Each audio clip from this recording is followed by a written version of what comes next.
guys, what's going on? Welcome to Serial at Midnight, and it's time for another audio commentary. This time for the movie Dick Tracy, 1990, starring and directed by Warren Beatty.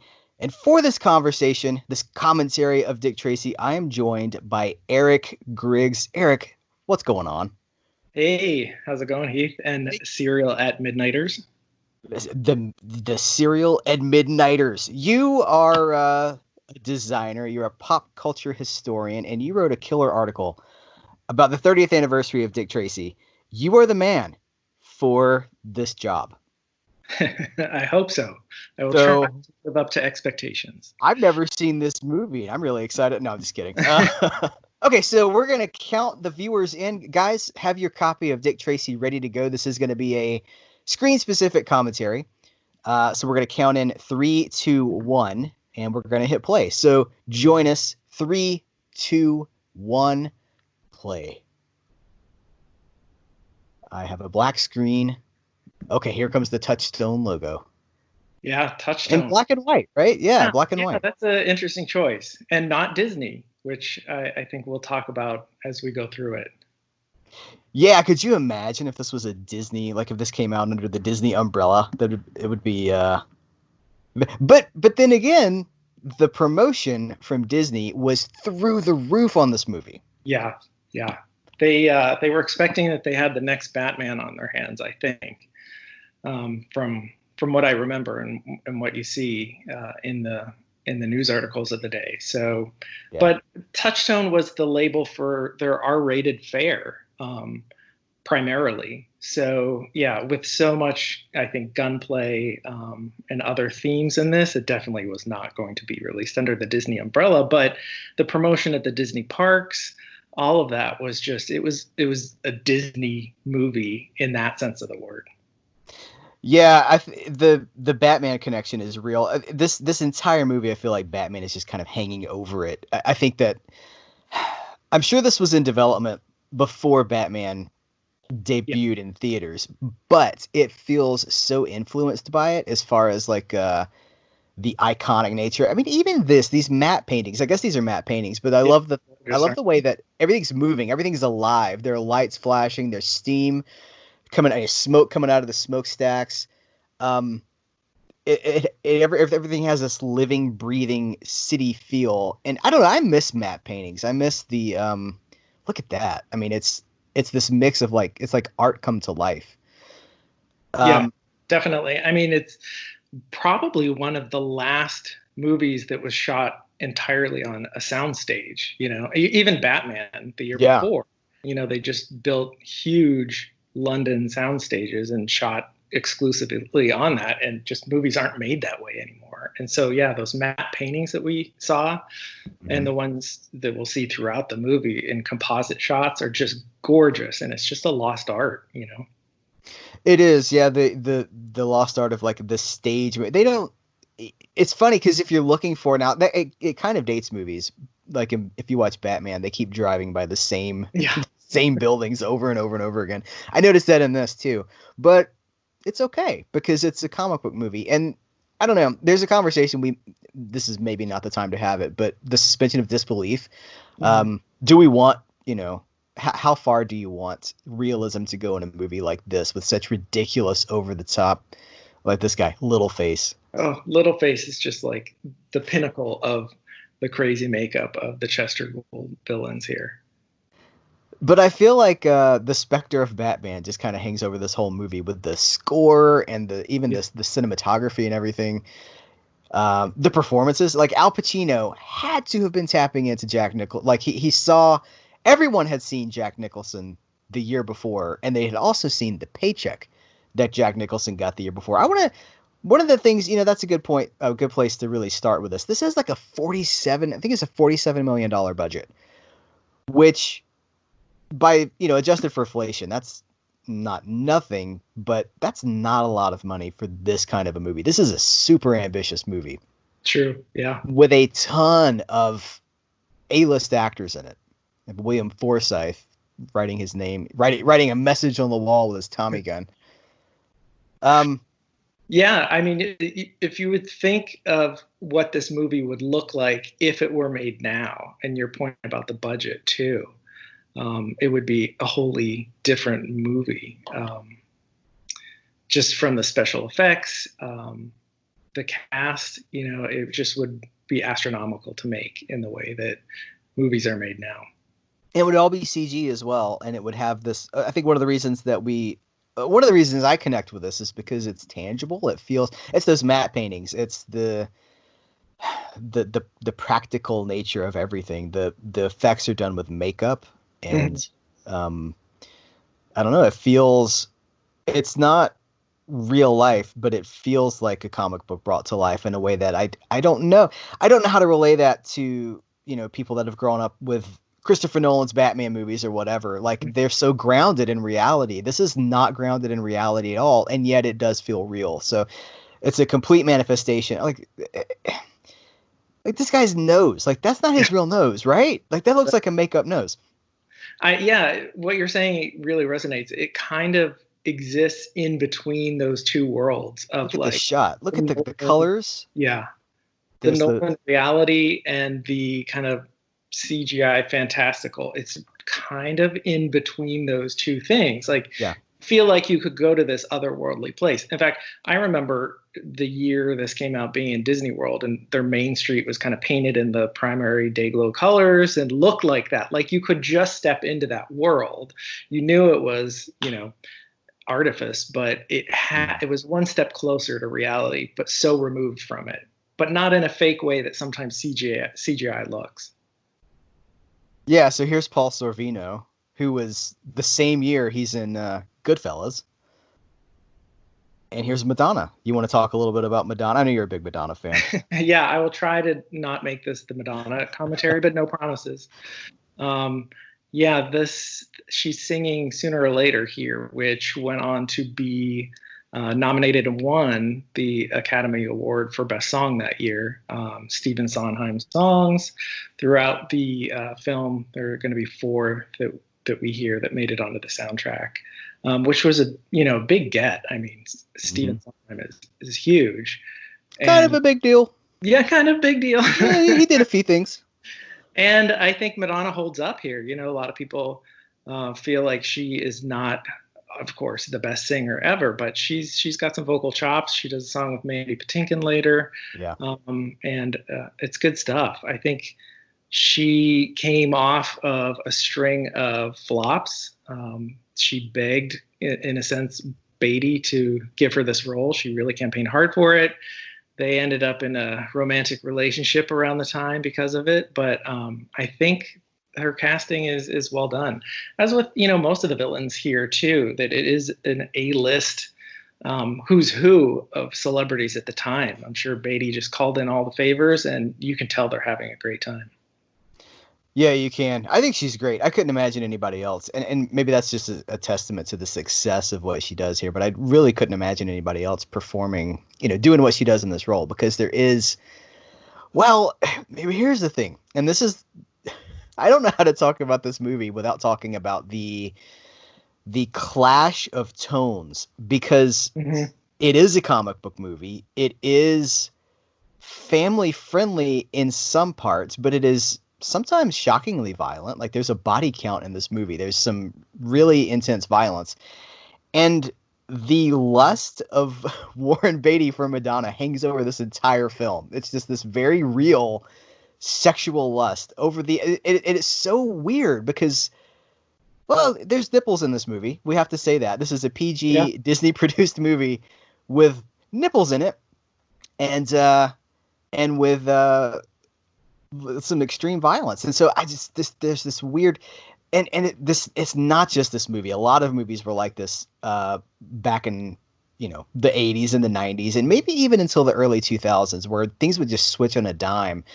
But I don't know. I don't know if that helps or hurts this movie. I want to say maybe, if I'm being honest, it kind of hurts this movie because it does feel like Warren Beatty is putting himself. It just, do you know what I mean? Like, I don't even know how to necessarily put into words what I'm trying to say, but the lust is real. Mm-hmm. Yeah, I think Beatty wants to make it a film. He doesn't want to make it a comic book movie or quote unquote family film in that sense. He wants it to be respected as a movie and a film first, and also the subject matter happens to be a comic book. I think that's his approach. Interesting. Which is interesting when you think about the trajectory of like now how family films are incredibly sanitized. You wouldn't have any of this more adult subject matter creep into it. And also comic book movies are pretty much a template, and they're not respected by the Hollywood establishment like the Oscars, or you see it put in its own lane now. And I think you look back at this time when it was made, comic book movies weren't really a thing, besides Superman, Batman, then Rocketeer. It started to creep in, but there was a time now where comic book movies could be a flop. They weren't a sure thing. They weren't a sure bet now. Yeah, and it would probably be that way until the Marvel model really took off, because I remember lots of comic book movies that didn't succeed. It was not, as you say, it was not a sure thing. Yeah. It's ambitious, to say nothing else. It's a super ambitious movie, and it does go to some places that are frankly surprising. Watching it as a kid, I didn't. Right there. Sorry to interrupt, but yeah, wasn't there some controversy over Steve the Tramp's action figure that even there was some PC at the time? I think they pulled it from the shelves because they didn't like the depiction of that character that we just saw. Because of him being a tramp, or because of child abuse? I think maybe a little bit of both, but probably child abuse issue there. Yeah. I guess I've got the figure. I have all of the figures except the blank, which I guess I'm never gonna get now because it's like a mortgage to get that action figure, just about a mortgage payment at least. But yeah, that goes to what we're talking about. Like, there's the beginning of the movie, and this kid's getting beat by this guy. Yeah. And that guy has an action figure. Right. You would not see that today. Yeah. No, that also comes from the time when, Rambo had a cartoon, and there were Aliens action figures as well. You could go get your Ripley, on the shelves at Toys R Us. It's they used to make action figures for everything. Now they still do, I guess, but they make them they're in the adult collectible aisle. Yeah, we didn't really treat kids that would go to see movies like that. We had to bubble wrap them or protect them from everything, which is interesting. Yeah, the question is, did we turn out? I always thought we turned out fine, but now I'm having some doubts. I'm like, are we fine? Are we okay? Poor Lips here is getting the cement shoes. And his action figure came with cement shoes. Do you remember that? Yes, it did. It came with these. I think there were several. Like, some of them came with. I think several of them came with cement shoes. But yeah, he had like pack-in detachable cement shoes, so you could reenact murder on your. Hey kids, send the kids to their watery grave. That's right. You sleep with the fishes. So here's Al Pacino. Someone said somewhere. I think it was one of my friends from fthismovie.net said that Al Pacino never stopped playing this role. And I think that's probably true. He just never came back down. He definitely chews the scenery. He is not holding back in his performance throughout this. So you've done a lot of research about this movie. You wrote this fantastic article that I think everyone should go check out. See if there's it's at Pop Trash Museum. Yep. Just search. It's right there. Like, as we're recording this, it's kind of on the main page, but it's called Dick Tracy 30 Years Later. In your research for this, did you find out, can you tell us a little bit about the genesis of this project? Do you know where it came from? Like, when did Warren Beatty come to this? He was not the first. I forget all the hands that it kind of passed through, but once he became attached to it and interested in it, he just held on to the property and would not let go. He wanted to be involved in it one way or the other, direct it, obviously star in it.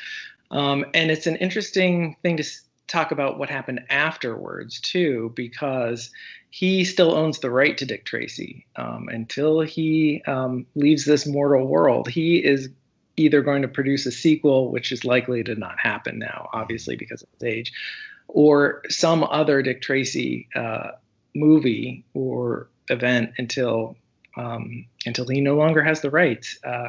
He fought Tribune Media, who owned the character from the comic strips, and they allowed him the rights and Disney to make this film. And when he signed the contract, he always expected that it would do well and that there would be a sequel. Mm-hmm. But it did underperform. Jeffrey Katzenberg said, we barely made our money back. We probably took a little bit of a loss before the international and home media take. And he said something like, it probably wasn't worth our effort. But Warren Beatty still loves the character, loves the property, and to retain the rights when they went through a legal battle, because Tribune wanted the rights to revert back to them, he had a use it or lose it clause. So he had to use the property within a certain amount of time before it expired and reverted back to Tribune. And so he produced this nutty Turner Classic Movie special where he sits down with Leonard Maltin in full Dick Tracy trench coat hat, and is being interviewed by Leonard Maltin as Dick Tracy, looking at the history of Dick Tracy, the character, in films, referring to Warren Beatty in the third person. It's bizarre. You can see it on YouTube, but because of that, the courts ruled that he had shown that the character was still viable, that the audience was interested in Dick Tracy still, and that he had an intention to do something with the character again. So, props to Warren. He knew how to keep control of that. And I said in the article, I think it's kind of a bit of a blessing. When I look at this, it's kind of refreshing in a way. There weren't sequels, or there wasn't a reboot, or there wasn't a CGI Marvel type movie, that this is what we get. I mean, he kind of blew through all of the well-known villains. They're all here. Yeah. Where will the sequel go from this? It feels so standalone that I just, for all its flaws and imperfections, I don't want anyone to try to improve on it or change it or continue it. I don't know if you feel that way also. I feel exactly the same way. And I think we're living in a society that doesn't seem to really understand that. Listen, companies have always chased success. And anytime something has been successful, going back to the silent era, anytime something's been successful, it's like, okay, let's do that again and make some more money off of that.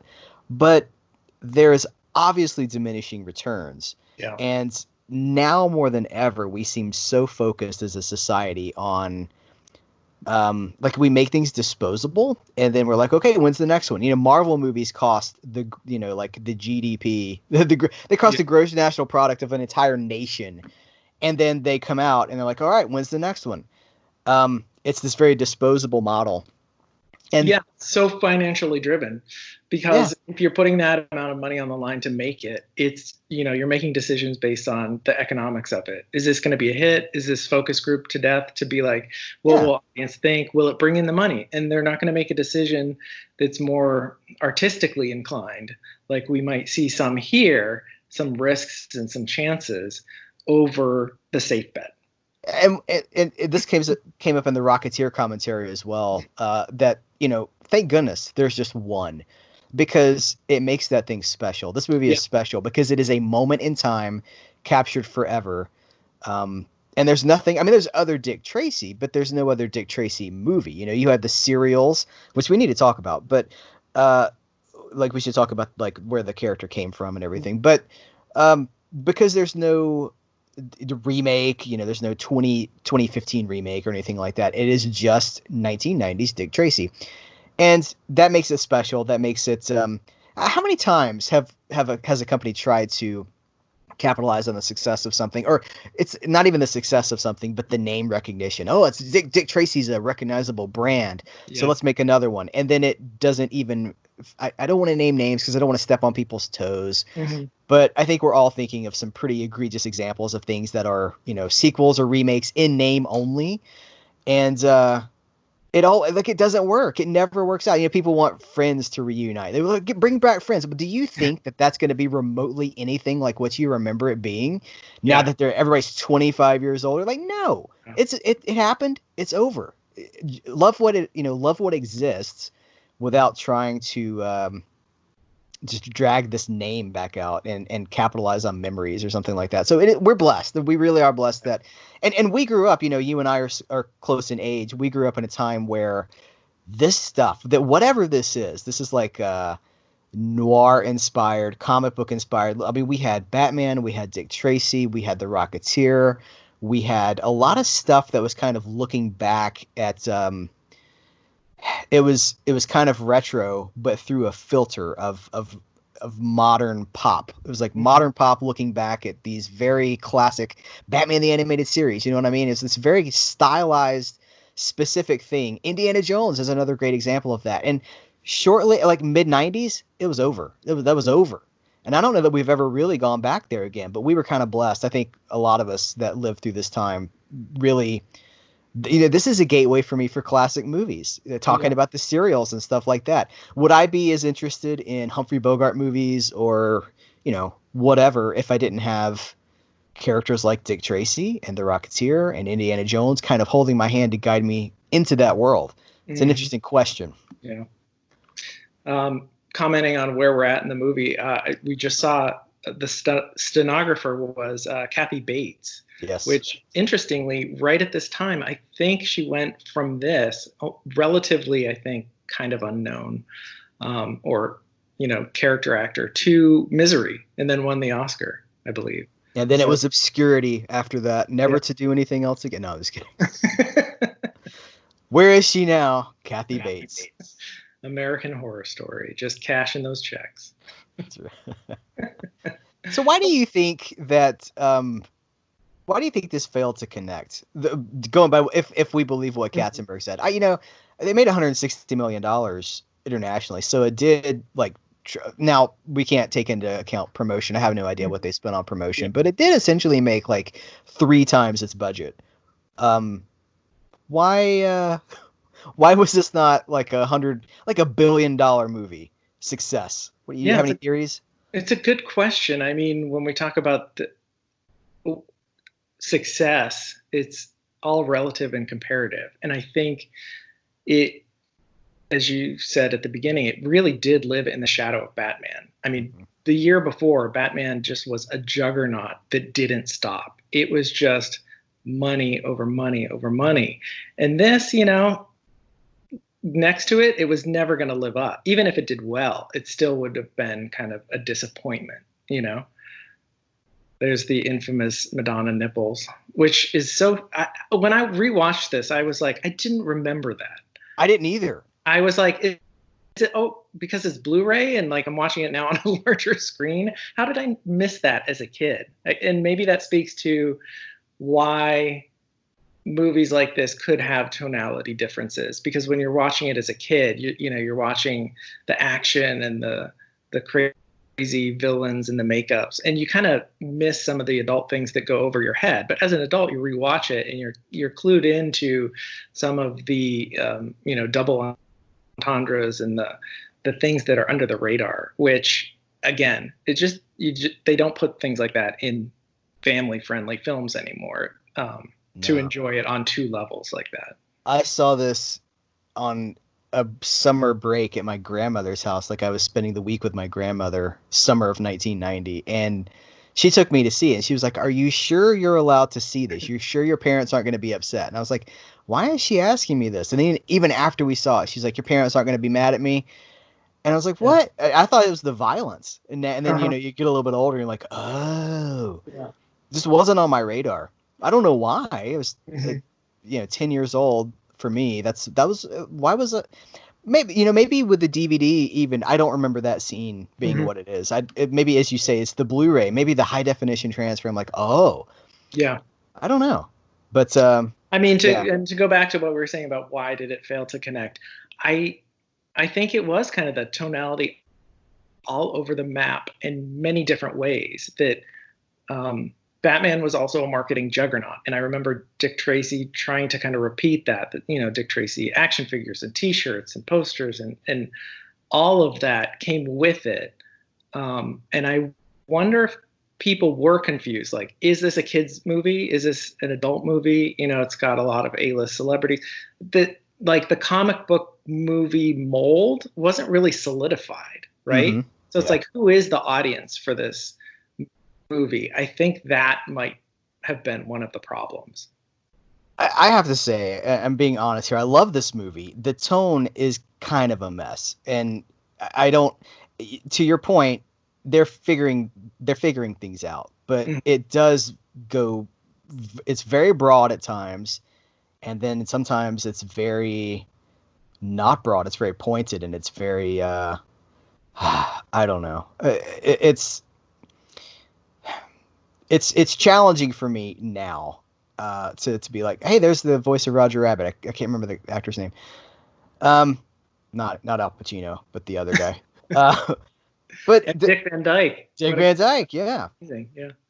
No, it's just there's so many things that I see here. I'm like, well, this feels like it does feel kind of like an ego project for Warren Beatty. Like he was not where was Warren Beatty at in 1990 as far as celebrity or anything like that? I don't think he'd done anything that would have made him an obvious choice for this. Other than, I mean, he owned the rights and everything. He picked up the rights, but there's just a lot of things that I find really challenging about this movie.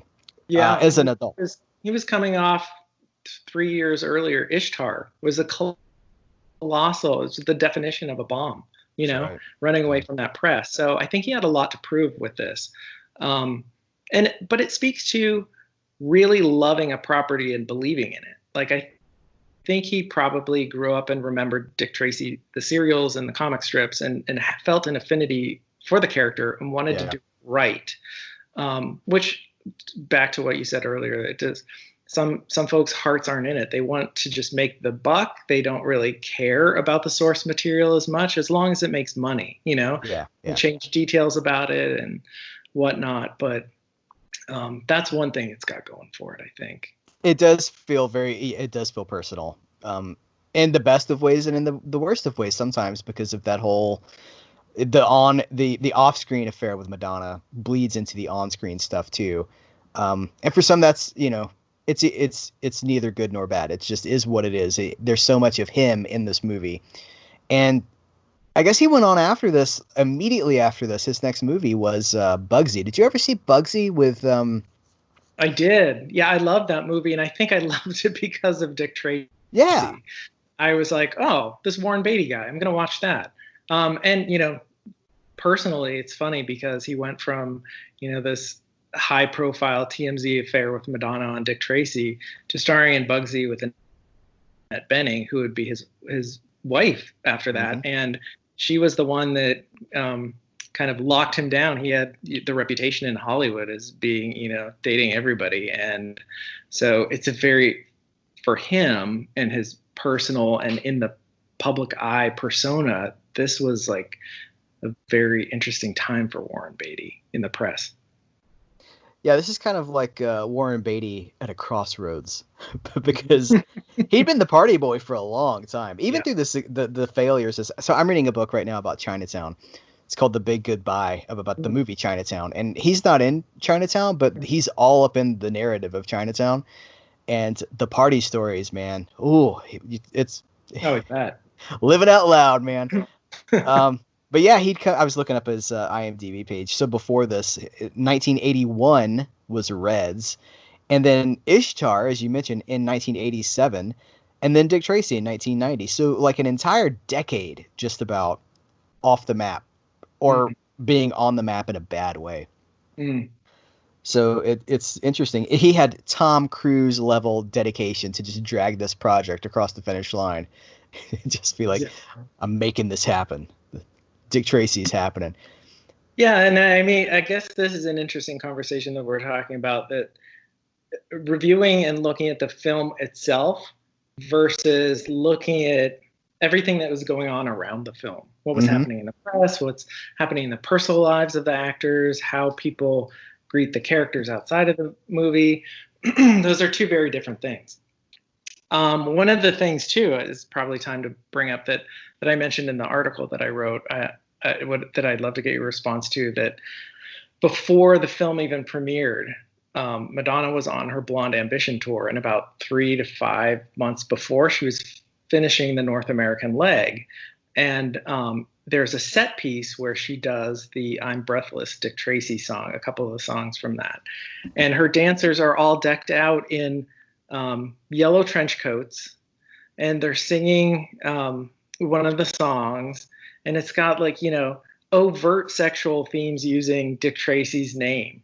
Yeah. And then pair off and they dance with each other and they're only wearing underwear under the trench coats. And it's like highly sexualized. And it's, of course, on brand for Madonna. Yeah. But you wonder, like, that was the first public kind of appearance of this yellow trench coated Warren Beatty type Dick Tracy. And if that was folks' first impression, what did they think they were going to get when they went to the movie? You know? Mm-hmm. And I'm so surprised that Disney would allow it, or maybe Madonna at the time, she was really peak Madonna powers, could do whatever she wanted, maybe didn't even ask the studio. It's amazing that a property like that was handled in so many different ways throughout the press, in the movie, outside of the movie, that maybe that tonal consistency was just bleeding out everywhere. And I wonder if that affected its performance too. Did you have a chance? You can see the clip on YouTube. It's bananas. It's really bananas. Oh no, I know. I didn't know it at the time, but I know it now. Yeah, it's bonkers, man. How the Disney also. By the way, Colm Meaney, the actor Colm Meaney, just had kind of a part there. He just kind of walked into frame from Star Trek and Con Air is one of my favorites. But yeah, the Disney of 1990 is obviously not the Disney of today, that is just super litigious and very protective of everything and willing to take down, classic cartoons just to avoid Twitter outrage and stuff like that. Clearly not the same company. Also no social media in 1990. Sure. But it does raise the question, like, how I suspect, that she just did it, and it's good. No, there's no press is bad press, I guess. There's no such thing as bad press. Although, again, today, not so sure. But it does, like, if we put that in modern terms, like if Lady Gaga did a Captain America, like a Captain America dance or something, would Disney care? What's that? It just wouldn't fly if that happened nowadays. It wouldn't, and you'd be like, why? What is this? But it was very on brand for her, so it just begs the question. Maybe we were just, maybe the tonal inconsistencies I'm talking about here, maybe that's just where we were as a society. We just accepted it. And as you say, that, kids get what they get out of it, adults get what they get out of it, Madonna fans get what, they're there for something else. Yeah. If she had not been, I mean, she's a femme fatale in this movie, but if she'd been more, wholesome is not the right word, but if she'd been a little more covered up and a little bit more subdued in that presentation, would that have disappointed fans? She had a brand that she had to live up to. Yeah, the character probably wouldn't have worked as well either, as well. It's kind of integral to that. Yeah. Speaking of Disney, you said your memory is like Main Street was decked out. Now, are you talking about of the Magic Kingdom, or was this? No, in the Hollywood. Well, it was MGM, right? Yeah. Yeah, I love this shot. I see a sparkling martini glass if you're there, and you'll see a lot of those shots that are composites, where the foreground is in focus, and so is the background. And it's a really interesting shot that the cinematographer has done. Oh, and this purple car. Give me this purple car. Right. I'll even take like a Hot Wheels version of this purple. Yeah. It's amazing. It's like the Joker lent her that car. Yeah. I will say really quick, yes, the cinematography in this is amazing. So Warren Beatty hired so many of the best people to do, because obviously the cinematography and the direction are two different things. The good cinematography follows direction, but this movie is lit like nobody's business. It's shot like nobody's business.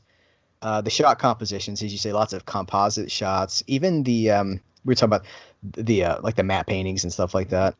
It is a beautiful movie, and on Blu-ray there's James Caan. Yeah, and Catherine O'Hara is over on the side, which is a unspoken little role. Oh my goodness, I've never noticed that before. Yeah, it's funny how, like I said, I'm sure Beatty was just calling in some favors and friends and like, hey, here's like a 2-minute role, James Caan, you want to show up? And they did, I'm sure. I wonder if Nicholson got a crazy deal for Batman. Like back end deal. He got his upfront payday, but he also got like profit shares and merchandising. And I've wondered if some of these actors had like merchandising deals or back end deals in Oh, play. definitely. Madonna did. She worked for scale because, some of the Disney brass were like, we'd rather not go with Madonna, but Warren fought for her and she said she would just work for scale with points. And so with the merchandising and other profits from it, she made bank, especially from the soundtrack was a big hit. So nobody here lost out on it other than it being a financial quote unquote disappointment at the box office. Yeah, I'm glad you put that in quotes. MGM Studios, I want to talk about that because even in Disneyland, like this movie was all up in the Disney parks. There was a stage show at Disneyland. The merchandising. You have a hat story. Do you want to tell your hat story? Yeah, 1990, gosh, I was like early teens and I love this movie, and I would go to Disney World every year visiting my grandmother in Florida, usually over the summers. And so I do remember like the cycle of promoting whatever was the summer, like you said, The Rocketeer. This year it was Dick Tracy. I remember they repainted that, main street of MGM to be, primary colors and all the old cars parked along the street, and you take the tram and you'd look, or you could walk down and you felt like you stepped onto the set. And of course I loved that, wanted to be Dick Tracy too, bought a hat, couldn't get the trench coat. I don't know if they were selling them or they were probably too expensive at the time, but man, I wore that yellow hat all around the park and I wonder where it is now.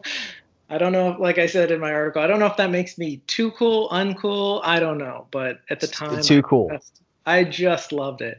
I mean, look at the costuming. I mean, this world where everybody just decides to wear these solid primary and complementary colored outfits is just brilliant, It is. It's the best thing about this movie, in my opinion, is the color scheme. Yeah. And on Blu-ray, it looks like, it just looks like a pack of lifesavers. It's gorgeous. And it's a smart choice too. It's making reference to newspaper strips, and how the printing process was to get, the funny pages of newspapers. So it's thoughtful choices like that make this film what it is, for all its flaws, and people, pick apart other things. I think, again, going back to there being a real love for the property. Yeah, I should say, I'm trying to be balanced and fair in my criticisms of the movie and address the things that I know people want to have addressed. But I do, at the end of the day, absolutely adore this movie, and it's because of the affection for it. And I bring a childhood nostalgia for it as well, which nothing can touch. There's nothing can really bump off your childhood favorites. But I think it's a really special movie as far as what it was able to capture. I can't think of any other comic book movie that swings so hard for a certain kind of a thing. Even Batman it's very stylized, and it's very of that 40s, late 30s, early 40s kind of a vibe, but it doesn't have all these colors, and it doesn't go for the makeup effects like this movie. Every character just about has makeup effects in it. It's such a success at what it does. And I never knew that it wasn't successful. I always wondered why, after 1990 was over, or maybe 1991, why this kind of dropped off the radar, because I always thought that it was like, oh, well, clearly it's the best movie of 1990, right? But no, apparently not. At least according to Mr. Katzenberg. There's another shot, another composite shot. Huh? I don't know. It's just crazy. I think I remember Blockbuster. Do you remember, like, Blockbuster Video, you could pre-order a used tape because they would get, they'd have like, oh, we have 50 copies of Home Alone, and then you could pre-order one of them when they didn't need 50 copies. I think I did that for Dick Tracy. Oh yeah, I'm sure I had this on VHS in that way. I wish I still had it. I don't know what happened to it. I've had it on VHS, DVD, and now on Blu-ray. Yeah, it took a while to come to Blu-ray, didn't it? Yeah. Which goes to show, like you said, how it kind of dropped off. Like, people were like, okay, that was enjoyable for that year. And then it just was like, it was nowhere. Yeah. Unlike, you know, how Batman just had legs and just kept going, you know. And the nostalgia for this is still really powerful for a lot of people, and it's the 30th anniversary, and this would have been a great time for Disney to promote it, but there's nothing. I mean, there's nothing. There's no new 30th anniversary Blu-ray. There's no special features on the Blu-ray. Yeah, it's very basic. Yeah. We could have had a 4K transfer. We could have had, I don't know, something. But then again, it's kind of a controversial movie. I can see just the world we live in is not a Dick Tracy friendly world right now. True. But when you wrote your article and I shared it, everyone that saw it was like, I love this movie. I can't believe it's been 30 years. Let's talk about Dick Tracy. So there's still a lot of affection for it. Mm-hmm. Yeah, how do you feel about the Danny Elfman score? Is it too derivative of Batman, do you feel? I mean, that's one thing. I feel like it dances on the line of that. Yes, but I think that everything Danny Elfman does sounds exactly the same. Even The Simpsons sounds like Batman. You know, I mean, he has, and that's, people listen, creators, like every John Williams score sounds like a John Williams score. Yeah. That's usually what Danny Elfman does, but this is awfully close to Batman, both in time frame, like it was 1 year later, but also just like this. It is very similar to Batman, but I think that was maybe a plus at the time because, like, oh, it's that, you know, it's just oompa oompa, it's just oompa oompa oompa oompa. Yeah, at the time it was like very in vogue. It was the thing to do. I just feel like the Sondheim songs kind of capture the spirit and the sense of the movie, and a score not exactly like those songs, but a little more in that vein. I mean, I could be wrong because, you know, this is like inspired by the 40s, but it's clearly not. It's otherworldly 40s, you know? So maybe that's a little too on the nose, and updating it with kind of the Danny Elfman sounds might be better. I don't know. Well, then what do you think about, doesn't this movie have like 3 soundtracks? Because there's the Madonna album, and then I think the score was available on the soundtrack. And then there's like music inspired by the motion picture Dick Tracy, and it was like Katie Lang and Take 6.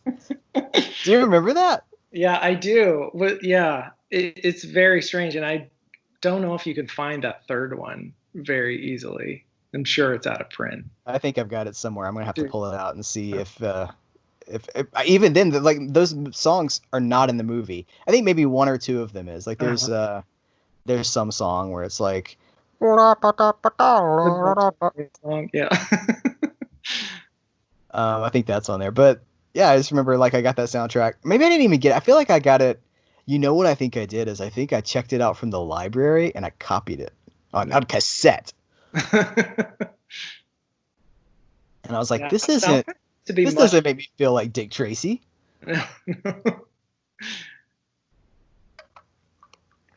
Pretty great explosion right there. Classic shot of people running out of a building right as it explodes. And the quick cutaway. Yeah. I think the kid does a good job. It's always dicey with child actors. I think he did a great job. Charlie Korsmo. I want to talk about some of the actors in this movie. Just Charles Fleischer is the guy, the reporter that voiced Roger Rabbit. There's Charles Durning. Obviously, yep. Mandy Patinkin, Paul Sorvino, Dustin Hoffman. Yeah, Dustin Hoffman in an unintelligible role for most of the movie too. James Tolkien, R.G. Armstrong, Kathy Bates, Dick Van Dyke, Colm Meaney, Catherine O'Hara, Henry Silva, James Caan, Frank Campanella, Michael J. Pollard. I mean, it just keeps going. It's like every actor, they cleared out every manager in Hollywood was like, I got a gig for you. Yeah. Oh, Mike Mazurki's in here. So, okay, Old Man at Hotel. Mike Mazurki is a noir actor. He pops up in a lot of 40s and 50s noir. Very distinct face. I've missed him. Old Man at Hotel. I'm going to have to watch for him. Oh, that must be when they frame him later. Yeah. I'm gonna be watching. Again, as I say, I've never seen this movie before, so I'm paying close attention.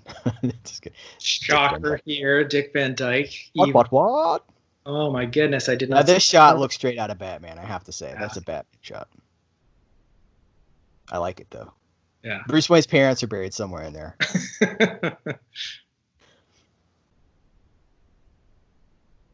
Yeah, Tracy doesn't really have a backstory in the way that Batman did, huh? He's just the template of the square-jawed hero who is always doing right.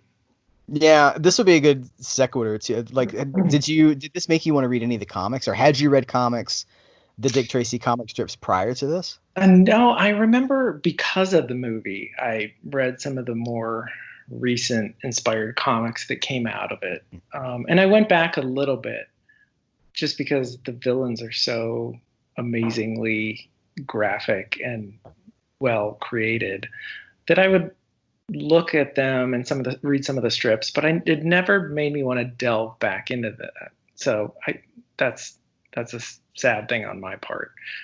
No, it's just how it is. Yeah, I don't. I did. More taken with the Madonna soundtrack at the time. Things were changing in my life.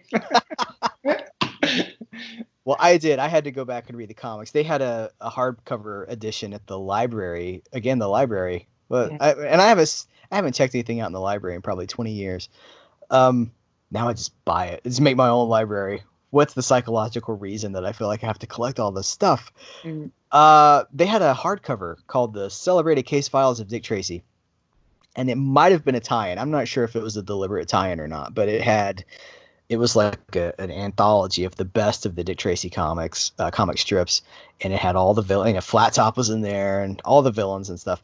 And I would check this out periodically, and I'd have to return it after 3 weeks or whatever it was, and then I'd go check it out again. And then one day I was able to actually buy that hardcover on eBay, like 2000. I bought the hardcover on eBay, so now I own. It's not the same one. It's not the same copy from my library, but it is that book. So. That book was I loved this movie, man. This movie, I wrote fan fiction, and it wasn't fan fiction for what we're seeing on screen right now. Like, it wasn't like, and he took her into his arms and pressed his moist lips against her pale skin. Shame if it was. But it was like, I just kept writing the stories about the villains and stuff because I was so mesmerized by them. Like, I'd write flat top stories and the whole idea of these colorful villains. I tried to find them. I thought it'd be fun to maybe read some of them during this. I mean, what were the Dick Tracy villains? Do you know? Were they kind of the first mold of superhero having this rogues gallery of villains? I know Batman and Superman were around the time, but these are so fully formed and very interesting villains. I want to say, without having done any research, I think that the Dick Tracy villains were first. Yeah, that would be my guess as well. Because Batman didn't come on the scene until the end of the 39, I believe, and for not much of 39. And then the 40, the Joker was born in the 1940, but Dick Tracy had been around for let me see, 1931. The character of Big Boy debuted in 1931. Steve the Tramp, 1932. Let's see. Some of these I don't know. Mm-hmm. Boris and Zora Arson, 1934. Lips Manless, 1936. The Blank, 1937. So all these characters predate Batman, the Joker, even Superman. Yeah. So, yeah, to your point. Some of them came later, but... Oh, my gosh. And the Blank shows up. I wonder who he is. Mystery. There's a mystery unfolding here. I can't even remember the reveal for me. Like, if I wish I could say, and when the mask came off, I couldn't believe it, but I don't remember. I think I was shocked. I probably gasped in the theater. Also, shout out to Mandy Patinkin. He's really good in this movie, and he doesn't have a whole lot to do, but again, just a testament to all the great actors that basically have, like 3 minutes of screen time. He has more than that, but it's not really a showy role or a flashy role, but he's really good. Coming just a couple of years off of Inigo Montoya. And Yentl is working. I'm just kidding. I didn't connect those dots until like 10 years ago either. I was like, wait a minute.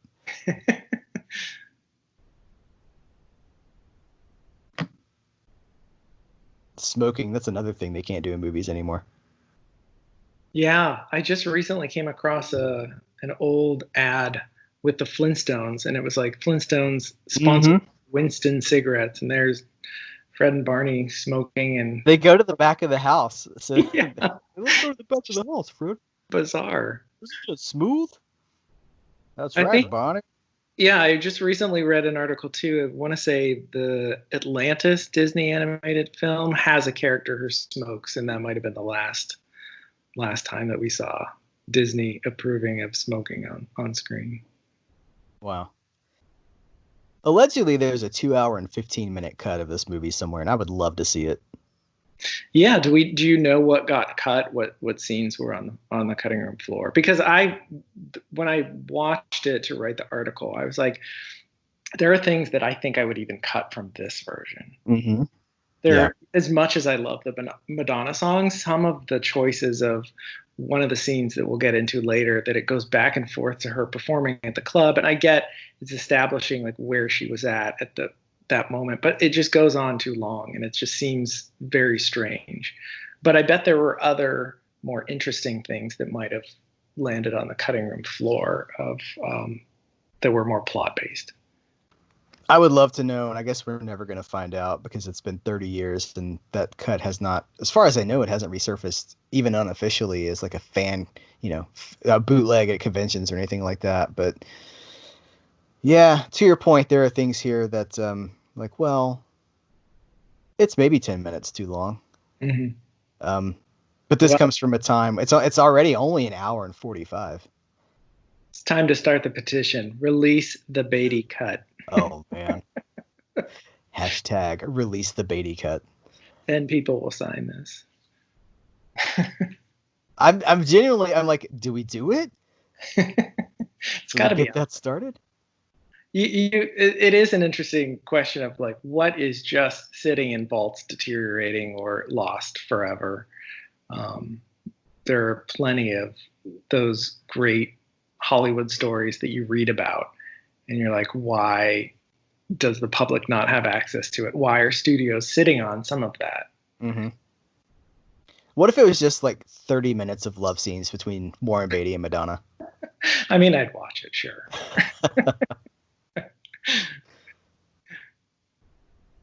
So I heard that Warren Beatty wanted Bob Fosse to direct this movie. Have you heard that?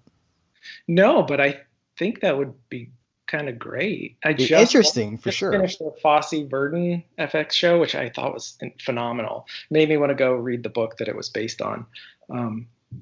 But I think Fosse would have really plugged into this era and the movements, which could be really interesting. I don't know. What about you? What are your thoughts? I don't know. I don't know that I have any thoughts. It wouldn't be this movie, that's for sure. Yeah, it definitely would be different. I don't know if it would hurt it. I think it would be a net positive. I don't know. Again, it's hard. It's hard because you evaluate on what it is. And again, going back to what I said, like I kind of wouldn't want anything different, maybe, to kind of self-correct what I said earlier. People, would be like, well, what if they could make it now with CGI? Like, think of what you could do with CGI. But I don't know. Is it just our age? Is it the time frame that we come from that we prefer this to the idea of like, well, look, you could make, 45 different villains and they'd all look photorealistic with CGI. But I'd rather have this. Yeah, I don't know. For me, yeah, I would too. It just goes to like the practical ways of making unreality a reality are really more interesting to me than so much of CGI is just soulless, and I don't feel like there's any stakes. My eye has now been trained to recognize the fakery of CGI, so it's not like an accurate representation or takes me to an unreal place that feels real. Does that make sense? Absolutely, it does. This, it's like I know somebody had to set up a practical effect. A stuntman had to make this jump. We had to do the makeup. This is still a real person. We built this environment, even though we might have composited it in the camera digitally from matte paintings. It still was a real thing to begin with.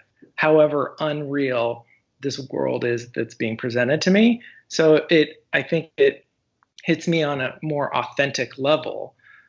Not that there isn't talent and amazing, skill that goes into CGI, and it allows us to do a lot of things.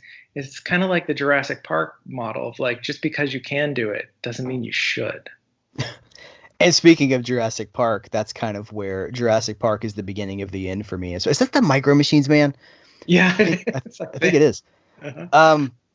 I can't remember his name off the top of my head. Jurassic Park is kind of the beginning of the end for me when I say, like, okay, we can do all of this now with CGI. And from there, it stopped being a tool. It's still a tool in Jurassic Park, but soon it would no longer be a tool, and it would be the attraction. And he hits that guy so hard, he does a backflip. Yeah. It's just not as interesting to me. It's, as you say, just because you can doesn't mean you should.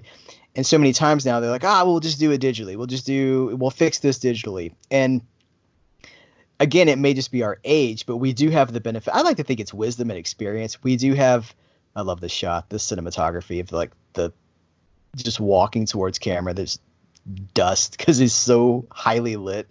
Yeah, it's gorgeous. Love it. But we do have, experience with like even film versus digital. That's a whole other debate. But one of the reasons I love this movie so much is because it's shot on film. If this was shot on digital, I don't connect with digital movies as much as I connect with movies shot on film, because for my entire life, film has a look and it has a feel and it's grain and it just has a look that can't be replicated. And when you get into like you get into the shot on digital stuff now, it feels more artificial. Mm-hmm. And I think that we, whether we consciously or subconsciously are aware of this, we connect or don't connect with images based on how it's presented. So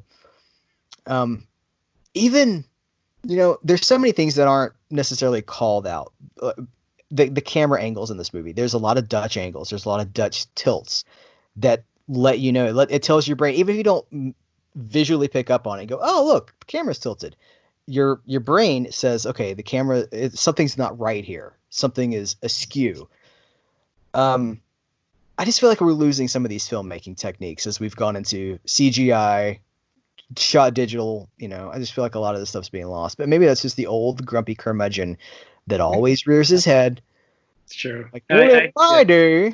Yeah, film and digital. I mean, when you're using film, you're shooting on film, I think like the forethought and the care had to be there. Whereas now it's like digital is a little more, not that there isn't care and planning, it's disposable in the way that, like you said, we'll just fix this in post-production. Mm-hmm. Whereas here it took a lot of effort to fix it. So they wanted to get it right and shoot it on film, perfectly the first time. And I think that level of care maybe is lost, or the sense of that is lost, of that craft.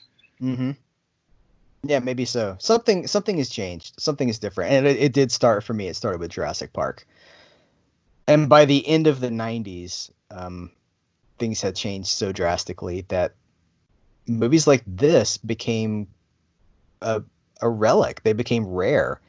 They became the dinosaur. Oh, look at that. And we're just going to end it right there. Guys, thanks for joining.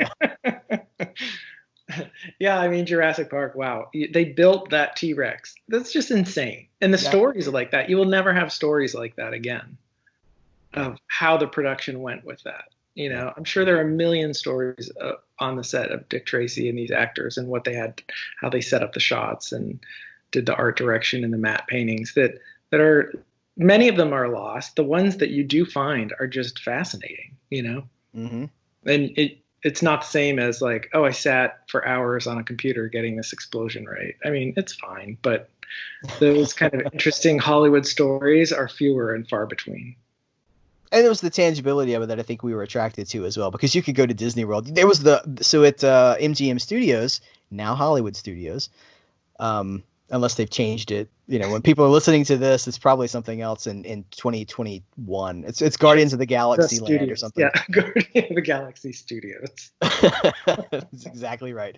There was a backlot tour that you could, like a ride, and they had to get to the ride itself, the tour, the tram. To get to the tram, you had to go through this building, and this building was just like wall to wall, floor to ceiling movie props, and you could see, I think the Rocketeer's jetpack was in this room, and stuff from like Splash and Roger Rabbit was in this room, and they had some of the cars. I know some of the cars were on the backlot tour, like they take you through. It's like it's kind of a graveyard.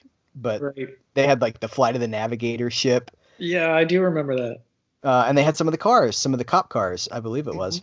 Yeah, some of them were rusty and had all bullet hole ridden. Yeah, but they were the ones from they weren't CGI cars, they were real cars, and there they were, and you could go. So like going to see the car that Bonnie and Clyde got shot in. You're like, oh, this is where it happened. This is the car from the movie. Yeah, I love that stuff though. I love the artifacts. The lack of props from the environments that we're losing. And these exist somewhere. Some of the props from this movie have to stuff. Where are these watches? That's the question. Where are the walkie-talkie watches? Did you want to watch? You better believe it. I never had one, but I wanted one. Yeah. in my home play, like my cosplay and stuff, I would just I think you had like a big robot kind of a watch, and that's substituted. And I had a straw hat, because I didn't have the yellow hat, but I had a straw hat that I had, like, my grandmother's third husband had given me. And that would be my hat. And I would wear my robe. I had a red bathrobe. And, imagination, it was all yellow. Like the Coldplay song. It was all yellow. No. Love it. And I would just run around solving crimes and be like, I'm on my way. But I never had did you have the watch? I didn't. I wanted it so badly. They sold it, did they? Yeah. It was available. Yeah. I don't remember if it worked or not. Did it? Surely it didn't work, right? I can't imagine. No, it was just a prop. Yeah. A toy. You are a toy. Yeah, the only way I could see this property now, I mentioned this in the article I wrote, is maybe like a Bruce Timm type animated series. I would go for a Dick Tracy animated series. There could be something there that would be really cool, because the characters are so visual. The Rogues Gallery, that might be a way to update it that doesn't kind of push whatever this movie is aside. Something wholly different. Look at that shot right there. Just it's like a second and a half long, just driving down the road with the sun setting. Yeah, it's hard to believe this movie was made on $50 million. I know the inflation rate was different then, but just unbelievable. Every penny is poured into the screen. Yeah, and this is my favorite song in the whole movie too. I have to love it. Why does this one speaks to you, huh? Yeah, it does. I don't know why. It's so sad and so melancholy. It's Manny Patinkin too. I like the duet nature of it. I don't know why I love the song so much, but I just do. It resonates. I told you. I'm just gonna. You sent me the vinyl of the album, the Madonna album. I'll share that with everybody. And I told you, I was like, I'm just gonna listen to What Can You Lose while I smoke cigarettes and look into the distance, like watch the sunset. Emoting. Yes. With a single tear running down the side of your face. That's right. Look out a window as rain pours down It's perfection. I just love the song. This movie does have some really beautiful music in it. As if the person who wrote some of these songs really knew what he was doing. Yeah. My favorite is More. The lyrics are just so... I mean, Sondheim is known for his, unbelievable lyrical gymnastics, and that one is just so good. Did you watch The Unbreakable Kimmy Schmidt? I did. Yeah, I just finished it recently. I'd taken a pause, but I went back to it and finished it up because they had the Choose Your Own Adventure movie, which I thought was Oh, interesting. I haven't done that one yet, but there's a scene in there where Titus is singing a song about being eaten by birds and then pooped out by birds. And he turns to there's like someone watching. He turns. He's like Sondheim. Was it from Pinocchio? From Sondheim's Pinocchio. Oh yeah, I do remember that. Yeah. I laughed so hard. This shot too. That we're like out here on the docks. Nothing good ever happens on the docks. Oh. Not at night. And the soft focus and the interplay between his yellow trench and her blonde hair. It's just gorgeous. Madonna moving. She's swinging for the fences. She's correcting for Shanghai Surprise and everything else that people. It says for your consideration at the bottom of the screen. Yeah, this is the Casablanca homage, I suppose. Yeah. But it's beautiful. The shot when they show the wide shot too, with the ships in the background and the moon is like right in the middle. It's gorgeous. Postcard shot. Maybe they'll show it again. Nope. I just get that sweet purple car. There it is. There it is. Yep. There's a serial happening back there somewhere. There's like a whole adventure we don't even know about. Yeah, speaking of the Dick Tracy serials, you probably know a bit more about that. Do you want to speak to that or those? I'm in the discovery process of those. I've seen so I watched the first one a long time ago, maybe 20 years ago. I had like dollar store DVDs or something. I don't know what company put them out, but there were some of them, like Flash Gordon Conquers the Universe is another one. I think it was always like $1. But they looked really bad. And I remember being like, well, this isn't like the movie. Which now I've come a long way, but yeah, there were 4 of them. We will be covering them on Serials at Midnight. I'll be interested to see if the Rogues Gallery shows up because, like, you know, those old serials for Superman, Batman, they were just more like, and even the Wonder Woman 70 series, it was like the comic book villains didn't show up. It was like just random bad guys that they were foiling the plots. Yeah, it was like Frank the Racketeer or something like that. Yeah, no, I don't. To my memory, what I saw, they did not have the colorful villains. It was just crime, just criminals. Yeah, I'm not surprised at that. Yeah, but even the Superman one had some stuff. They have a spider lady in the first Superman serial who has an electrified spider web that she uses to dispatch people, but there's no real comic book level threat. They just couldn't do it. That's one of the things that makes this movie so special, is because you get the realization of all of the rogues. Wasn't there was a cartoon at some point, a Dick Tracy cartoon? Wasn't there? Or am I imagining that? I mean, I wouldn't be. I'm looking it up. It was, but this is the research we put into this, guys. Hey, do you ever hear of a Dick Tracy cartoon? The Dick Tracy Show, 1961. Yes, I thought so. Huh.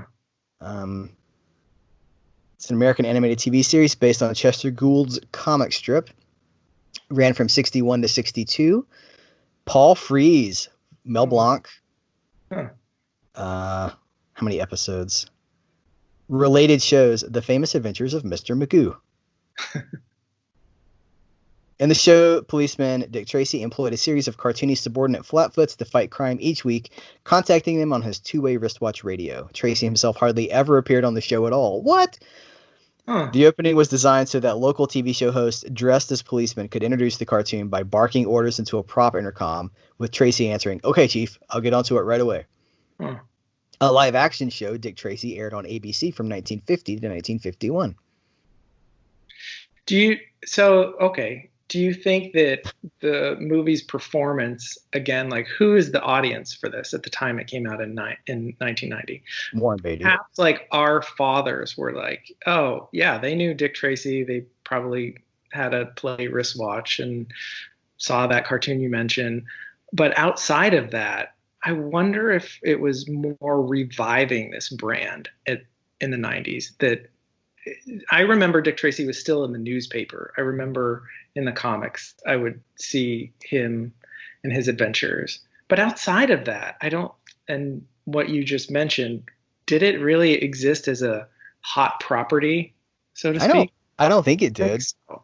Yeah, in the sense that when Batman kind of made his triumphant return, having not really been on screen since the 66 show, was signaling like, this is a new updated take, young people. You might be interested in this, you know, in a way that maybe Dick Tracy wasn't able to capitalize on. Well, even Batman had the benefit of being on the Super Friends and on the Filmation.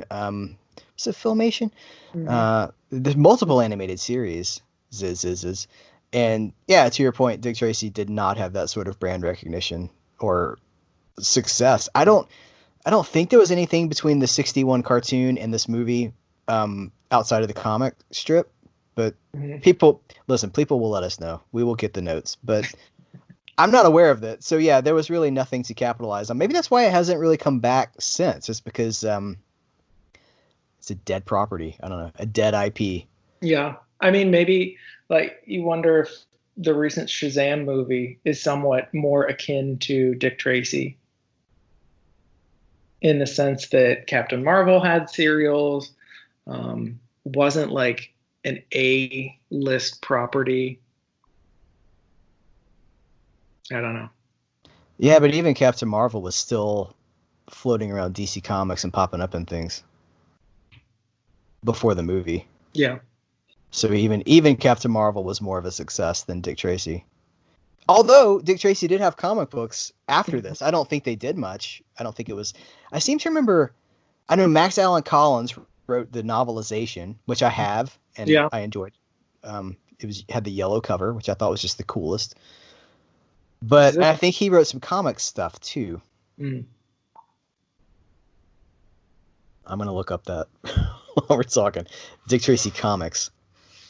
No, I don't mean comic strips either. I mean like you go into your comic shop and you're like, I want the latest issue of Dick Tracy. Dick Van Dyke just got iced by the blank. What if he had like pratfalled when he just, like, tripped over an ottoman? One of these hotel proprietors. Is this one of the guys you were looking out for? Oh, let me see. Mike Mazurki. That's who I'm looking for. I think it might be the guy that calls the police. I'm gonna rewind. Let's stop it and rewind. No, he shows up a second later, right there. Is that him? No, it's got to be one of the two. That's him. I think. Well, I think it's red hat guy. Oh, but would have been the other one. No, this guy, he's very distinct. He was a huge man. Oh, okay. And he had kind of a. Do you know Rondo Hatton? There's a horror actor from the 40s named Rondo Hatton. They've named an award after him. He had this like mask of a face. Oh, and the Rocketeer. I think that's him. Oh, I gotcha. That's the reference of the guy in the Rocketeer. Gotcha. Yes, yes. He. I'm not saying he looked like that guy, but he had the same kind of structure and like a very like drawn face. He was very distinct. I remember when the Rocketeer came out, that was in all the reviews that people were like befuddled why a Dick Tracy villain just leaped over into the Rocketeer because of the makeup and space. Yeah, and I didn't catch that until much later when I started to watch older movies of like, hey, that's that guy. It's like Tor Johnson. That's another guy where you're like, oh, this guy is. I'm gonna send you a picture of Mike Mazurki as we speak. Vamp. Things are looking up for the villains. Montage. Yeah, they don't do many montages in films anymore. Where did they go? When did that stop being a thing? All right, I just texted you a picture of Mike Mazurki. The scar on this picture is fake, but the face is real. I'll check it out. This song, there's a song on the Madonna soundtrack, I'm Breathless, Back in Business, that she submitted and would have supposedly been here, but Beatty didn't like it. He was like, no, didn't, because it's like a slow verse, fast chorus. And he was like, it didn't keep up the energy that this does. And so this was the fourth, I think, Sondheim song, which I think is pretty good. And from what I've read, he wasn't even 100% pleased with this. He thought it didn't quite hit the mark, but it was good enough to keep in. And I guess because of production time, he couldn't ask Sondheim to go back. You don't ask Sondheim to go back and rewrite a song. He's like, you know what, Steven, I think maybe this is not your best work. I couldn't imagine. Yeah. I like it. I think it's good. Uh-huh. What's wrong with it? Warren? I don't know. He's a notorious perfectionist. Apparently that TCM Dick Tracy special that he did to keep the property in his bank, he filmed it from like morning till night. It was notorious for doing like 40 shots of the same line or conversation. That he is absolutely a perfectionist. Look at that orphanage shot right there. That is gorgeous. If I'm going to be in an orphanage, that's the one I want to be in. They have the best gruel there. Oh, yeah, I got the picture of that guy. I recognize him now. Yeah. Okay. His name would not immediately come to mind, though. I'm getting older. They're all slipping out. All right, I got some information. Chester Gould retired from comics in 1977. The following Monday, Dick Tracy was taken over by, he stopped on a Sunday. The following Monday, it was taken over by Max Allan Collins and longtime Gould assistant Rick Fletcher. So that was back in the 70s, but I seem to remember 90s. I have some 90s comic books. Because this is all still the strip. Yeah. I don't know. Maybe they were one-shots. You know what? I could pull up my database and just look in there. How do you feel like Charlie Korsmo does in this film? I know we talked a little bit about it. Like I had heard Macaulay Culkin was considered for this. Could you imagine Macaulay Culkin as the kid? I'm really glad it was not Macaulay Culkin. I think it would have just sent me over the edge. I think he did pretty well. All those eating montages where he just eating. When do we eat? Yeah. When do we eat? When do we eat? Yeah, I think he connects with Warren Beatty's Dick Tracy, which was the thing he really had to do. Like here, I know a lot of folks criticize. They think a deficiency is that Beatty isn't a more larger than life character, that he kind of plays it a little on the boring and safe side. But I think he does that purposefully because the villains are just so larger than life. For him to be the same or the same tone, I think would have been a mistake. That's a good point. Yeah. Famously, Andy Griffith in the Andy Griffith Show started, if you ever watched the season 1 episodes of those, he's so big. He's like, well, now I do, well, so it's almost like a Foghorn Leghorn character or something. And he realized, like, oh no, okay, Barney is he's the comedy. I have to be the straight man. And so similarly, and then that was the formula. Once they clicked into that, that was what it needed. And yeah, if Warren Beatty had been bigger, I don't even know if he's capable of that. I've never seen a big Warren Beatty performance. I can't think of one off the top of my head. Yeah, that's a good point. Yeah, no, he's not the actor. But it works. I think it's actually really sweet, the relationship that he has with the kid. Yeah. It feels organic and it feels real to me.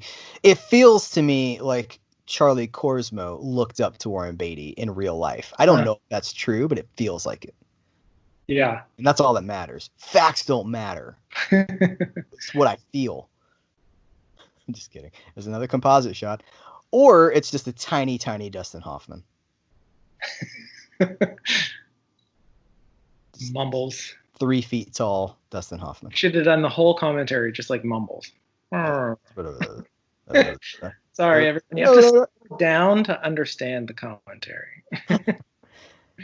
If this movie had been made by Disney today, this polar bear cooler would be available in multiple shops. Yes. They'd have it delivered to your room. They'd be like, oh, well, you can buy this in the parks and we'll have it delivered to your hotel.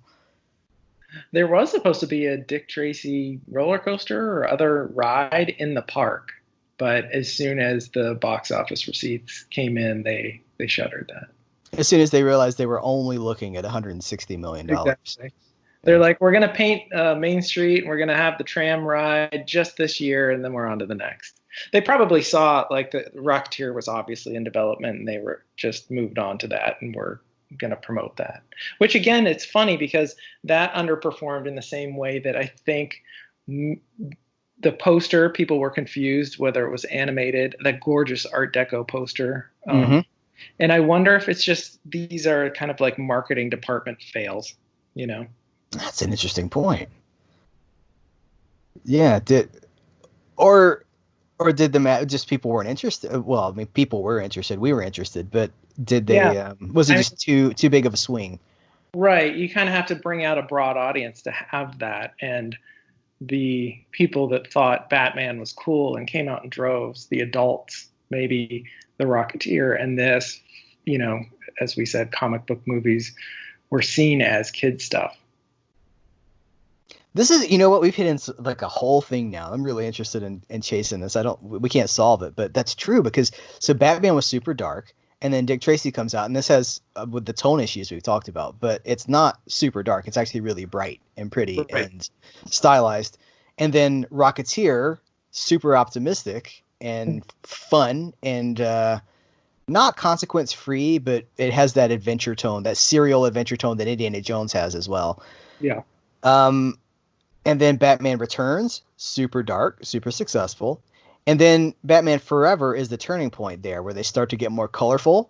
It's still kind of dark, but they're starting to get colorful. And then by the time of Batman and Robin, which was 95, I think it was 95.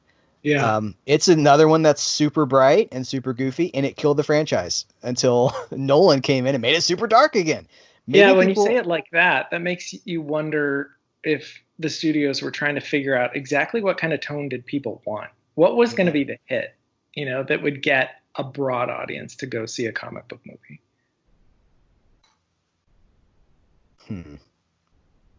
They just wanted Batman. Dark Batman. Yeah. Cookie Monster Batman. It's weird. I'm kind of over Dark Batman. I feel like I've had enough of it. Yeah. And I do want to, I don't want to sing the praises of Batman and Robin because every time I watch it, I'm like, oof, it's trying really hard to be 66 Batman. And there's like Joel Schumacher has his own thing going on there, but it's just not as bad as people think it is, or it's got its own. There needs to be how do we get away from every comic book movie has to be dark? And, you know, Marvel has gone a long way with like humor and storytelling to kind of buck that trend. But it's still that whole like grounded in reality. Like we're never getting away from that. Like you're not going to get a Dick Tracy like this that is clearly not grounded in reality. Right. There's no room for a comic book movie now that is not grounded in reality, you know? Yeah. And it's really unfortunate because comics are not grounded in reality. Comics are total fantasy. Yeah. I remember when the last Nolan Batman movie came out, and I was like, all right, well, we've done it. He's finished his trilogy, and we've spent our time in the darkness, and now we can have something else, because it can't be darker, but boy, was I wrong. They're like, not only is Batman going to get darker, we're going to make Superman darker, too. And now here we are. And there's a whole generation that's grown up on those movies, and now that's what they associate with their superhero movies, which is part of the continuing cycle of just getting darker and darker. And people now say, like, you know, in my seat here on YouTube and other places, I see the comments. People do not want lighter superhero movies. They like them dark. That's the whole Snyder Cut thing, is like, we want it darker. Yeah. I don't want it. We've done it. Been there, done that. Cue your record to Mandy Patinkin and Madonna singing "What Can You Lose?" There you go. Yeah. It won't last forever. We got to snap out of it sooner or later. Well, I do. Marvel has done a good job of that, though. They have, and I wonder when the public will feel oversaturated with comic book movies as a genre, and it will move on like it largely did with westerns or other type of genres, that people are like, okay, I'm seeing the same thing. Even Marvel movies, there's a template there, you know, that they don't stray very far from. Yeah, this is not the Marvel movie podcast, but I will say the end of what they've accomplished with the 2-part Endgame and Infinity War, like, that's a good place to just hang it up. I know they're not going to, but Yeah. what else is left to say? And you've lost most of your lead actors. Like, why are we continuing this? But we know why. But to your point, you will eventually just like, all right, we've done this. What's next? Everything has a freshness date. Yeah.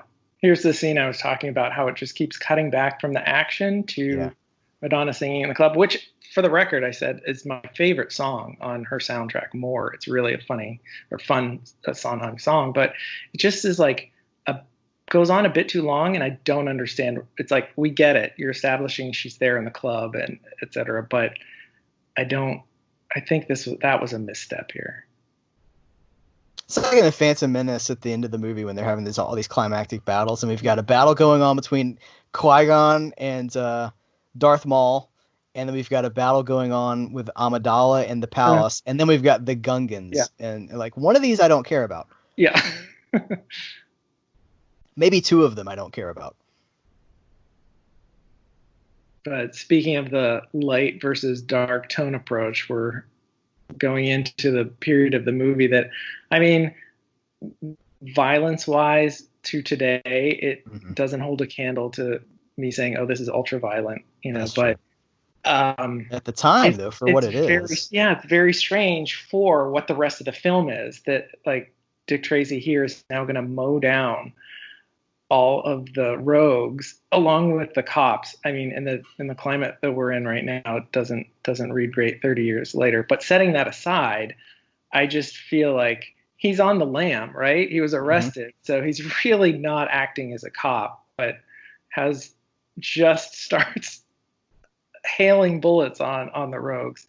It's amazing. It's great. I loved it when I was a kid. I thought that was the coolest thing, and the water shooting up in the air, and it's just like, man, it's like, that's my screensaver. It's their that's my desktop wallpaper. Yeah, it's pretty spectacular. But it also makes me wonder, like, how could there be a sequel? Are there other better known rogues than the ones that we've seen? And this is their last stand. This is it for them. Everybody worth mentioning is in here, even people that aren't worth mentioning. Like, you get Littleface in this movie. Yeah, there was nowhere to go other than maybe bring back. The way to the sequel is. As Dick Tracy turns and the explosion behind him and takes down Flat Top, that is just one of the best. You're right, though. He is a cop, and he's just killing everyone that's ever gotten in his way. There's no trial. He's just like, and you die.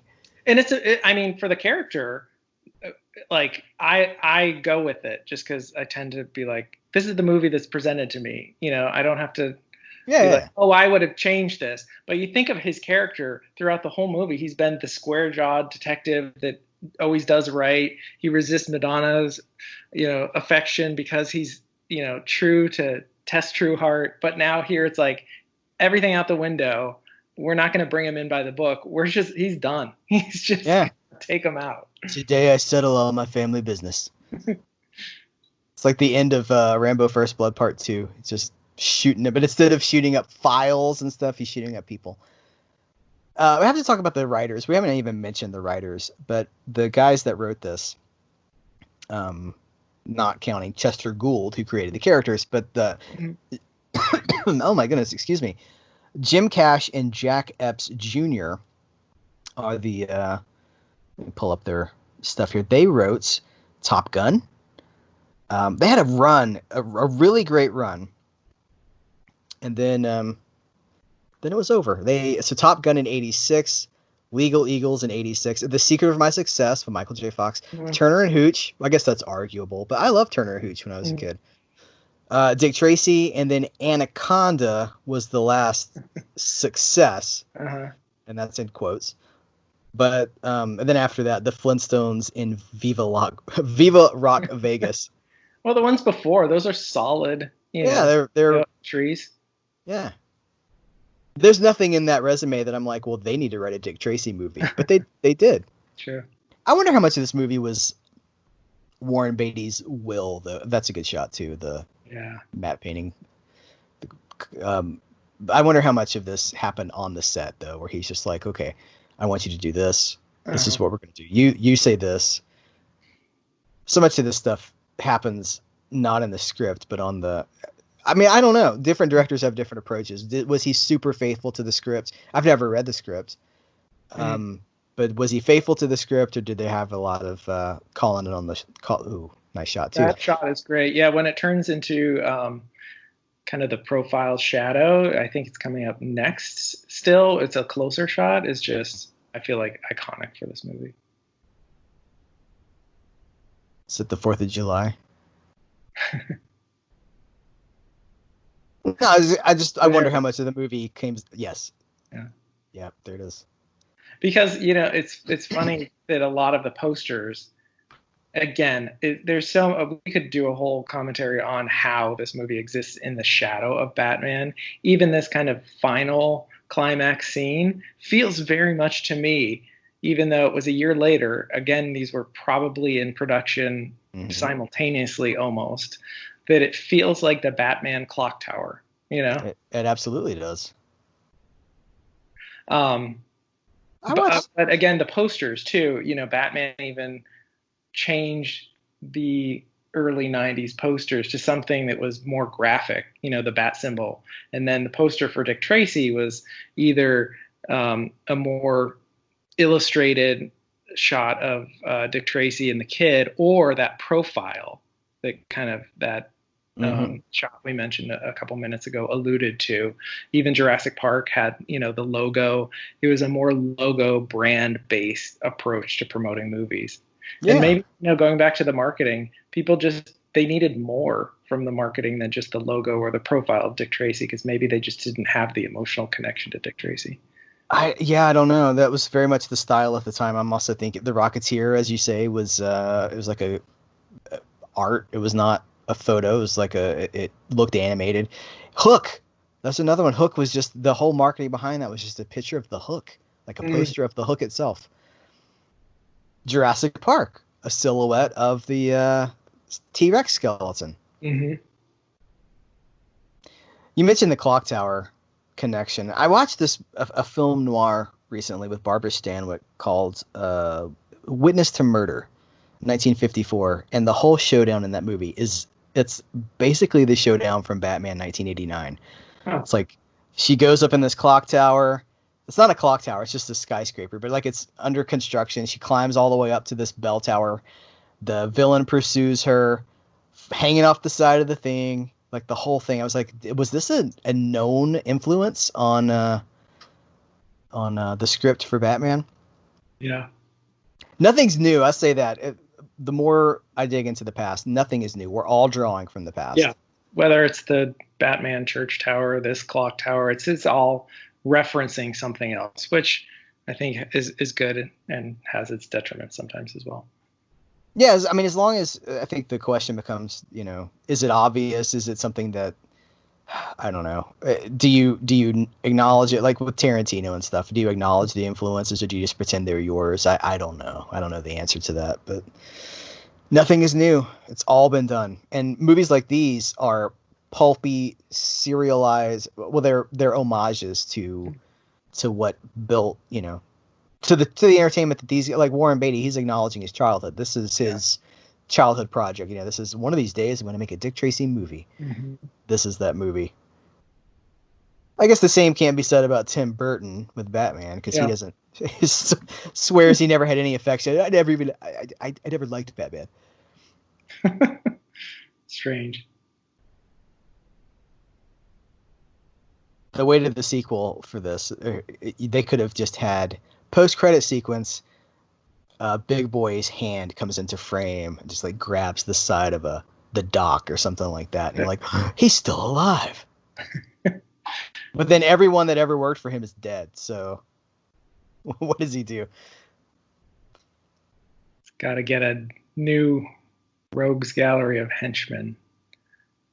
I guess this is a good place to acknowledge the blank action figure, the whole story behind that. I've talked about it in videos before, but there's the action figure line was not a success. I loved them. I still have them. I think I'm missing a few accessories, but I loved the action figure line.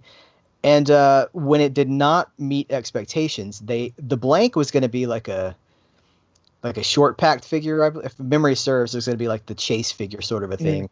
And they sent them all to Canada, and they just kind of dumped them in Canada. And the people that were lucky enough to be in Canada and pick those up, that's great for them. But it has, because of that, for collectors like me, we never saw it on a shelf. We always looked for it. Oh.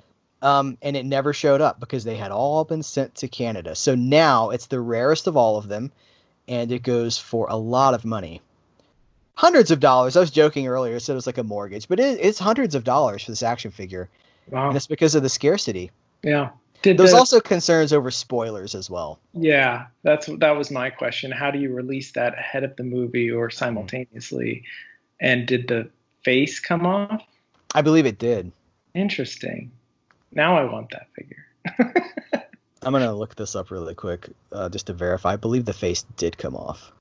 And they were like kind of short and fat and grotesque, like Mutant Ninja Turtles. Yeah, same. It was right? Playmates, so it was the same company. They were exactly like deformed, and which I think kind of makes sense for the characters that they were. Yeah. Oh, the blank. Those weren't blanks. Oh my gosh, gasp. What? Can't be. Marilyn Monroe. Ooh, what? Yes, the face does come off on the action figure. Oh, nice. I'm sending you another picture. They're really cool action figures. It's a shame that they weren't more successful. How many were in the line? Total. Oh, jeez. Like or I know something like that. About it. Uh-huh. I don't. Let me see. Dick Tracy action figures. We'll just watch this final emotional scene. Death scenes are so hard to get right.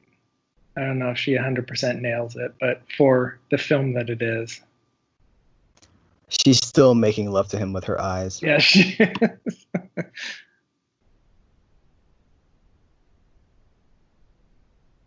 14. There were 14 figures, 2 vehicles. Yeah. 14. That's a pretty good wide line. It was fantastic. And they were priced fairly, so you could just grab them all. And Big Boy, you had the blank, which see previous comment. Mm-hmm. The Brow, Dick Tracy, who did not have the coat. I guess they couldn't figure out how to do the coat and have him be playable. So he has the yellow hat, but he doesn't have the trademark coat. A flat top, Influence, Itchy. Influence was Henry Silva's character. Mm-hmm. Itchy, Lips Manless, Mumbles, Prune Face, Rodent, Sam Catchem, Shoulders, Steve the Tramp, and then there's a Big Boy's car and a police car. Wow. I never got the cars. Yeah. Pardon me.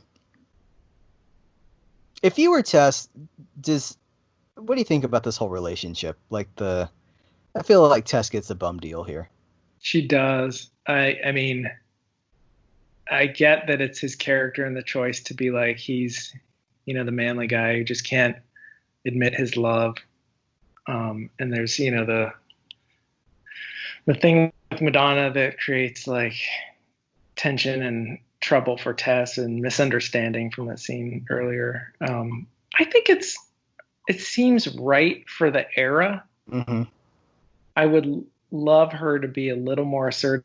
She does great with the kid, I think. Mm-hmm. Doesn't the kid say something like she's the tougher one at some point? I missed it, but he makes a comment like that. Yeah, and then he's like, I don't like dames, and she's like, good, I don't like him either. Yeah.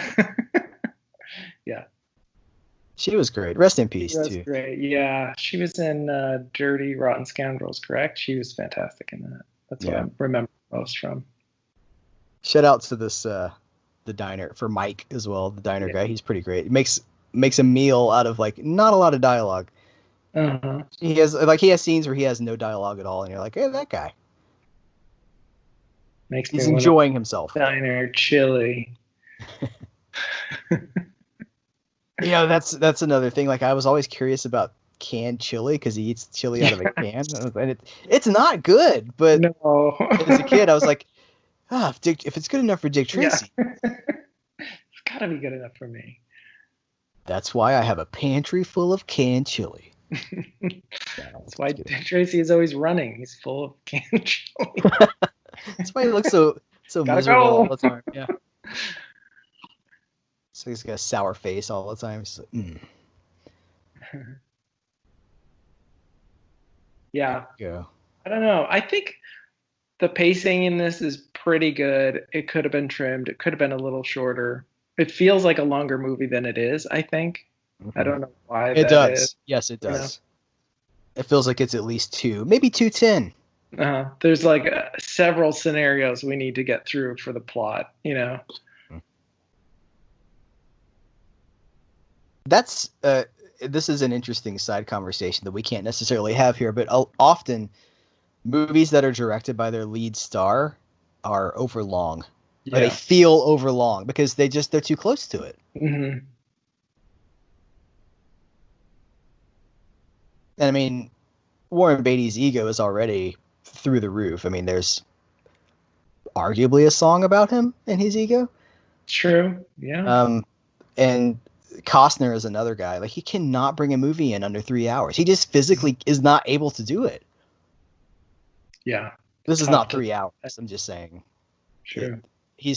Some things could have been cut that, it's fine. It's fine. There's some redemption from Tess. She gets a ring, so I guess it's all better. Yeah. And then he liked it, and he put a ring on it. Our final matte painting shot. Beautiful. With the end looks great. I mean, it looks like a scene from Roger Rabbit. Like, I feel like Roger Rabbit's about to come out. And it opened with a Roger Rabbit short, Roller Coaster Rabbit, before. That's right. Yeah. Mm-hmm. And there's going to be a second one of those, right? But it never. I think so. Yeah, this is not the Roger Rabbit commentary, but there were 3, I believe. Okay. This might have been the second one. There was a one with a bear in the woods or something. I don't know. Sorry. I should. No. It's very vague. Vague memory. All right, now let's take a moment to acknowledge all of these people. John Landau, thank you so much.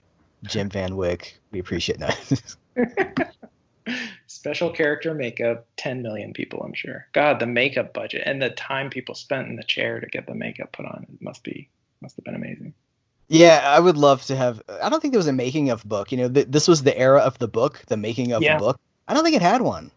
It should have, because it would be fascinating to go through the visuals and the storyboards and the makeup. Yeah, all of that. That's what I want. I want the storyboards. I want the production art, and I want to know. Well, it took James Caan had no makeup, so he's a bad example. It took Paul Sorvino 6 hours in the makeup chair. That's what I want to know. Yeah, definitely. It's surprising, like you mentioned, hitting its 30th anniversary. Maybe it has to hit its 50th to get like a book like that. But yeah, like where's the love, Disney? Where's the love for this movie? A lot of people love this movie. Come on, man. Come on. I mean, it's kind of fun. It's fun to have like the not well known nostalgia machines. The kind of subpar that everybody's go-to is that it makes it even more special that it's a lot of people. There are plenty of people that are like, oh, that was trash or that was flawed, but you know what, it's great that there's some lovable gems like this that not everybody is like it's their touchstone. But for us who grew up in that era and that sliver of time, for me, from like Batman to the Rocketeer, I just really remember it vividly. So for folks that don't have that touchstone, I get why it's like, it's not their thing. I wonder how this plays with young people today. Mm-hmm. Because I don't really know. Everyone that I know who loves this movie is my age. Yeah, definitely. I don't know that this is being discovered. Oh, absolutely. And because, we're like, oh my gosh, look at all these A-list stars, him and her. And all. But like, I'm sure who? Today would be like, who is that? And what was that? I don't watch old movies, There is a making of the movie book, but it looks like it was a UK only book. So that may be why we don't know about it. It's called The Making of the Movie by Mike Bonifer, Bonifer. Not Benifer, but Bonifer. Oh. I'm going to look into this later. Yeah, what do you think so 30 years later, what's the legacy of this movie? We love it. Does it hold up? I think it holds up for what it is. You're a big proponent on like greeting movies for what they are, not what you want them to be. Mm-hmm. And you really have to bring that view to Dick Tracy, I think, It's presenting you this world, flaws and warts and all, but it's just gonna have some fun. And if you're on board for that, I think you're gonna like it. If you think that it's, this amazing other type of film, you'll probably be like, that was okay. Yeah. Yeah, it's it is what it is, and it has to be met on its own terms. That is what I say, because movies don't change. We do change. Society has certainly changed since this movie was made, but that should not necessarily change our appreciation for it. We should be able to look at it and be like, we talked a lot about the tonality differences and the, child abuse in the first act and stuff like that. But, this is what it is. And I think that it holds up really well. Every time I watch this, I don't revisit it often, but every time I do, I'm like, man, I love this movie. Yeah. And I can't separate my nostalgia for it. So I don't know how much of that I'm bringing to it, but I think it's really good. I think it's, as we've spent the last hour and 45 minutes saying, it's so of its time. It's so special. It's such a time capsule. Mm-hmm. Yeah. And I think what I bring to when I'm reviewing movies or talking about them, and I tend to do this on poptrashmuseum.com. Sorry, plug there. But no, I was going to ask you to plug in a minute. But go ahead. I try and focus on the positives and what worked, because everybody is out there picking apart and being like, oh, this is a flaw, this didn't work, and this is unbelievable, and this sucks. And that's not fun to read. I really don't care.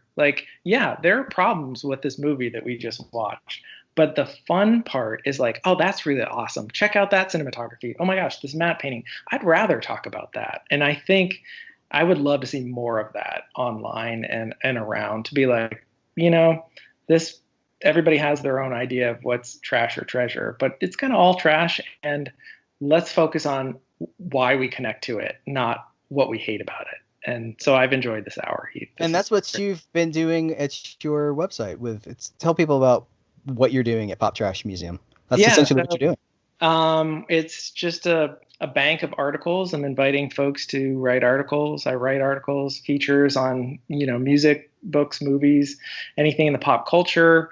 Been doing a lot of 80s stuff recently. I'm kind of stuck there in the 80s. But I'm also doing a radio show too, the Pop Trash Playlist, where we talk more music, digging into themes and playlists, listening to songs and talking about it. So yeah, head over and check it out.